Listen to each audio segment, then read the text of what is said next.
आखिर श्री राम के देह त्यागने के बाद अयोध्या का क्या हुआ? आखिर कैसे भगवान श्री राम के संतानों यानी कि लव और कुश ने राज्य को संभाला और कैसे सूर्यवंशियों का वंश आगे बढ़ा? तो चलिए फिर जानते हैं हमारी इस खास वीडियो के माध्यम से। नमस्कार दोस्तों, मैं अथर्व तिवारी आप सभी के सामने पुनः एक बार उपस्थित हूँ एक और नई कहानी लेकर। तो चलिए शुरू करते हैं। रावण का अंत करने के बाद जब श्री राम माता सीता को अपने साथ वापस अयोध्या ले आए, तब माता सीता को ये नहीं पता था कि उनके लिए अभी परीक्षाओं का अंत नहीं हुआ है और एक दूसरी परीक्षा अभी भी उनके मार्ग में खड़ी है। जब प्रभु श्री राम ने अपनी प्रजा के सवाल उठाने पर माता सीता को ही त्याग दिया, उसके बाद माता सीता वाल्मीकि आर्षि के आश्रम में रहने के लिए जगह मिली, जहां उन्होंने अपने बेटों लव और कुश को जन्म दिया और उनका पालन पोषण किया।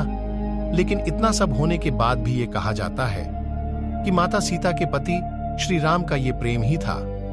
उन्होंने सीता को त्यागने के बाद किसी दूसरी रानी से शादी नहीं की। वे माता सीता की अनुपस्थिति में उनकी कमी को पूरा करने के लिए अपने साथ यज्ञ में सोने की गुद्धियां लेकर बैठते थे। सोने की गुद्धियां इसलिए क्योंकि सोने को सबसे पवित्र माना जाता है। आइए अब जानते हैं कि जब भगवान राम ने राजपाट छोड़ा तो रघुवंश का क्या हुआ और किसने शासन किया। भगवान राम के राजपाट छोड़ने के बाद कुश अपनी सेना के साथ अयोध्या आए और उन्होंने वहां का शासन संभाला। उन्होंने कुमुदावती से विवाह किया और अतिथि के पिता बने। इसके बाद अतिथि के पुत्र हुए निषाद, निषाद के पुत्र हुए नल और नल के बाद हुए नव, और इस तरह ये वंशावली बढ़ते बढ़ते आ पहुंची महाभारत काल के राजा बृहदबल तक। इतिहास में बल का जिक्र कुश की 50वीं पीढ़ी के रूप में होता है।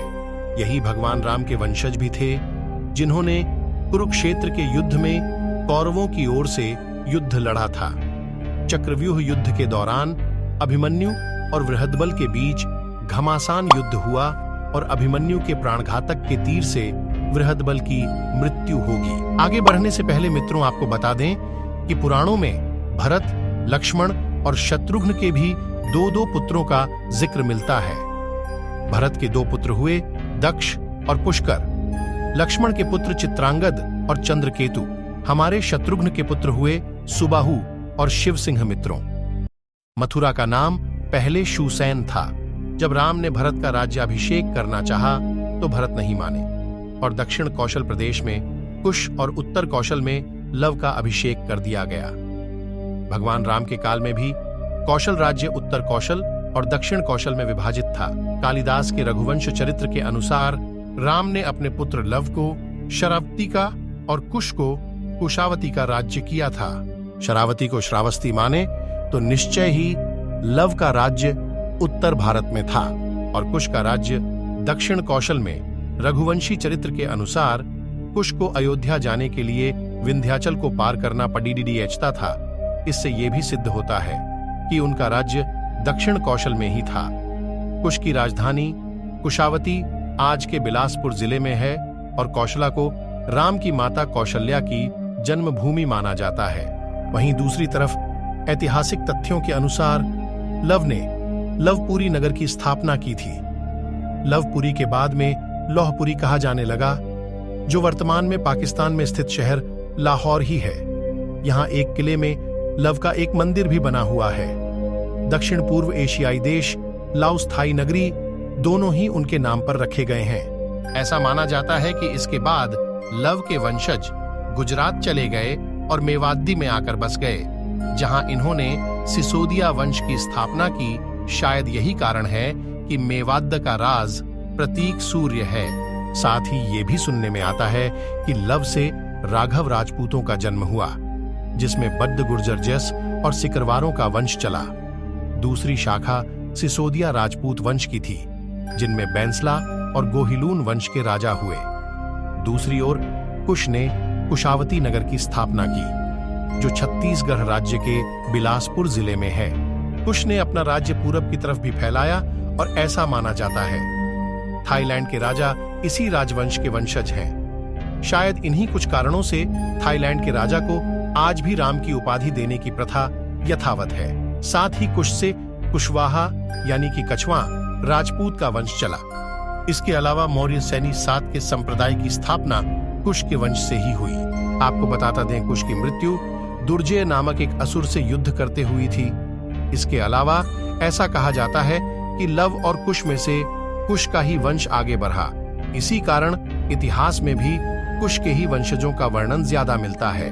मित्रों, पुराणों में दूसरे सूर्यवंशी राजाओं का भी जिक्र मिलता है, जिसमें एक नाम राजा सिद्धार्थ यानी कि गौतम बुद्ध का भी है। सूर्यवंश के अंतिम राजा के रूप में राजा सुमित को जाना जाता है, जिनको नंद वंश के संस्थापक पद्म आनंद ने हराकर अयोध्या को कब्जे में ले लिया था।